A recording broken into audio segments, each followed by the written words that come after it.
Candles, fibs, crosses, EMAs. It's the tools of the day trade. Don't be a noob and trade on websites that don't give you BitBoy bonuses.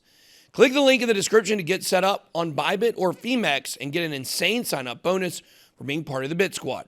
Leverage trade responsibly, but do it the right way on Femex or Bybit. Bonus details in the links below. BitBoy Crypto Morning TA. Good morning, everybody. It's September 29th, 2021.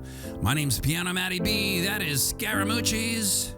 And this is your Morning TA. A brief glimpse into the crypto markets, where the sun's shining, where the wind's blowing, all the humble opinion of this piano. Zamboni bringing the data. The FOMO index has dropped to 24 from yesterday's 25. Bitcoin dominance is at 42.5%.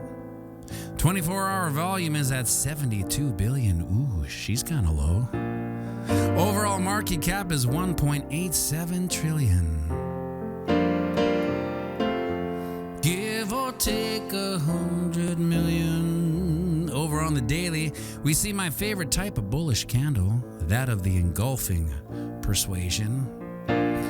Of course, its open and close are bigger or engulfs the previous candle's open close. Thus the name, the bullish engulfing candle. I like to see it at the end of a sell-off, as it is a groovy indicator, letting us know that maybe, just maybe, the trend's reversing. And guess what?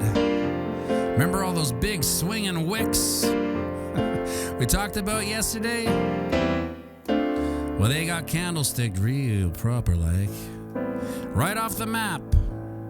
So we no longer have to wonder about the old wives' tale, or what I now like to call the most reliable TA indicator in history. Now, before I go ahead and mention the low volume that has me chagrining, let's inception down to the 4-hour chart. We can see we bounced off of our support, had a nice little pump. Not a traditional Bitcoin blow your boxers off pump that we used to see and love, but a pump nonetheless up to our triangle resistance line and above the 20 moving average. And as we eye a breakout, we have to contend with the Rodney Dangerfield of moving averages, the 50. And if I'm trying to turn a moving average from resistance to support, I want it to be the 50. The 50 is that head nodder at the Monday morning meeting, just agreeing with the boss on whatever the boss is saying, willing to do whatever he's told.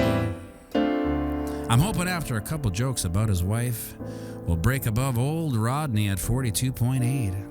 As we see over here, this level has a lot of history and noise to shake loose the demons and Ghostbuster ectoplasm in order to shoot through this price action asteroid belt.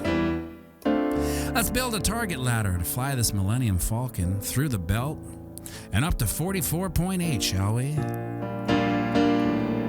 First stop is that moving average of 42.8, which we've already gone over. After that, we're going to hit some turbulence at 43.2-ish. We'll look for the go-ahead yell from Chewy, and then it's 44K. And next stop, 44.8. Seems simple, right? Just stick it in light speed and head up. This is all contingent on breaking out of our triangle and not getting rejected. Back down to support at 41K, but we didn't attend this TA Anonymous meeting in the basement of the Presbyterian Church to talk about support and rejection. We're here to talk about the target ladder and how we get out of this mess. So let's wrap it up on the weekly chart. This is what it looks like to me. Looks like a spinning top. And it's the best place a spinning top of market equilibrium, indecision, and Xanadu can be. The bottom of a downward trend. This is telling me that the bears are huffing and puffing, and they may have run their hoofies to the quick, making it right for the bulls and the whales to buy up their exhaustion and get our motor runnings. And remember, we're playing the same game as our psychopathic elected lead.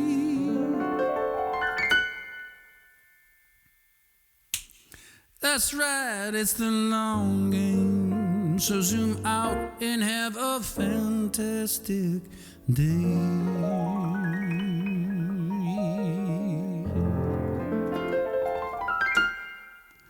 BitBoy Crypto Morning Tea.